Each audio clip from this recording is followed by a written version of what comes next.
my name is Eudice and I'm the Clearwater Bay Tennis Ambassador. Hi everyone, my name is Matthew Chung and I am an ambassador at Clearwater Bay Golf and Country Club. So it's difficult because I'm traveling a lot to stick to a specific diet, but the most important thing for me is to eat some form of healthy, lean protein, and then something like a chicken breast or a salmon fillet. Also accompany that with sort of some form of healthy carbohydrates like brown rice. I also eat a big portion of vegetables or salad or some sort. So my name is Azza and I'm the group fitness instructor at Clearwater Bay Country Club. I'm also the Pilates teacher and I'm a certified health coach.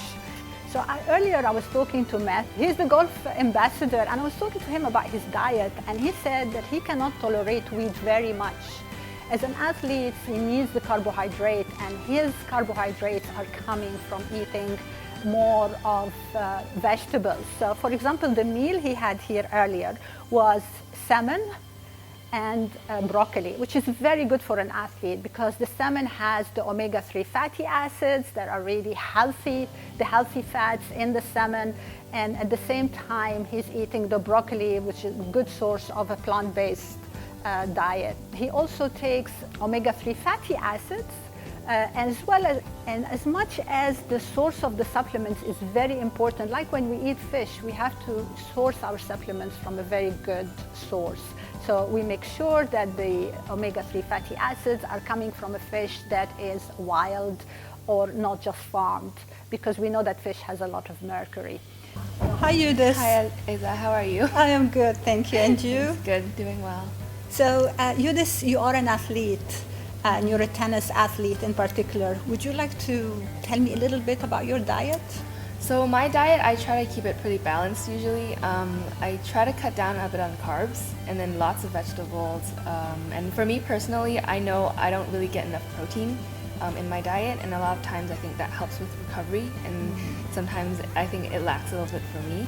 So I try to focus on that. And for snacks, I also used to eat, I guess, a lot of nuts, healthy nuts that I know that give me a good amount of fat. But then now I think I'm trying to cut back a little bit on it because I think I have gone overboard a little bit with that, and I just wanted to see what you thought with my diet. You seem to have a really pretty good diet because your diet is got a lot of vegetables, which is very important for an athlete, and it keeps your microbiome healthy to eat a lot of vegetables. And like everything else, even if you're eating too much of a good thing, it's not good. So yes, balancing how many nuts per day you eat, it's very important. And what type of nuts as well. So macadamia nuts would be the best because of the monounsaturated fat in it. With the protein, I say the best source of protein is going to be meat coming from grass-fed beef. And also chicken that is organic free range as well, because chicken eat a lot of grains. Grains can be hard on the body. And especially in an athlete, it can be really hard on the gut. So some people do not know that they have gluten intolerance, for example. So the choice of carbohydrates in your diet would be very important, and the choice of protein would be very important. So if you have to eat wheat, I would recommend sourdough bread because it's fermented. Fermented food is very good for athletes and non-athletes as well. And your protein intake should be higher than the average person. It should be about 1.2 to even sometimes 1.5 gram per kilogram of body weight. For a woman, it should be around 1.2 gram, really. So don't shy away from eating good source of protein. And I hear that you're supplementing with some protein shakes. Some protein shakes, which is a good idea. You can really have a smoothie in the morning with the protein, but good quality protein, not coming from soy. Okay. So a lot of people have soy isolate, okay. and soy is a genetically modified crop.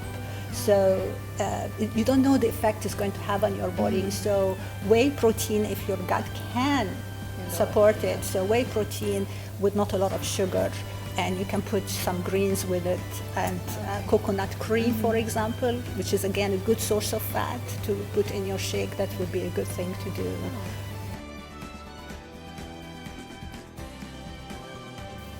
What is important for an athlete, for example, is to manage their stress level. Similarly, non-athletes will have to do the same. So the difference here is between the average person and an athlete is the average person maybe does not need the level of calories that an athlete is going to be consuming. They need to eat a balanced diet, and the balanced diet would mainly come from a lot of vegetables, eating a lot of fish, good source fish, healthy fats, so lower the carbohydrates coming from wheat and grains. You can include rice and quinoa in the diet, but I would go down on level of grains that is in the diet, and introduce fats. And the source of fat, where is the fat coming from? So I would put at number one, the olive oil. Olive oil has been proven time and time again that it's an anti-aging substance, just like resveratrol that comes from the berries and the skin of grapes. So olive oil. At the end of the day, also you have to listen to your body. How are you feeling when you wake up in the morning? Are you feeling ready to go, or are you feeling tired and have aches and pains? Do you crave sugar a lot? So craving sugar is a sign that the body is inflamed. And inflammation is, we all know what an inflammation is. When you start to have aches in the joints, feeling tired, feeling fatigued, all that means that the body is inflamed. The other thing that's very important with diet is exercise. But again, exercise for the non-athlete is different to the athlete. So what kind of exercise? I recommend a lot of walking. And I recommend of doing one high intensity, like the HIIT type of workout once a week. And I recommend that you lift weights, heavy weights. Again, you have to lift heavy for you. It doesn't mean you go and lift the heaviest piece of equipment you see in the gym, but heavy for you, and it doesn't have to be a long session. Half an hour, twice a week of lifting heavy weights, doing pull-ups, doing push-ups, doing squats, doing lunges. These are the compound exercises that I recommend rather than isolating. Recovery from a workout is as important as the workout itself.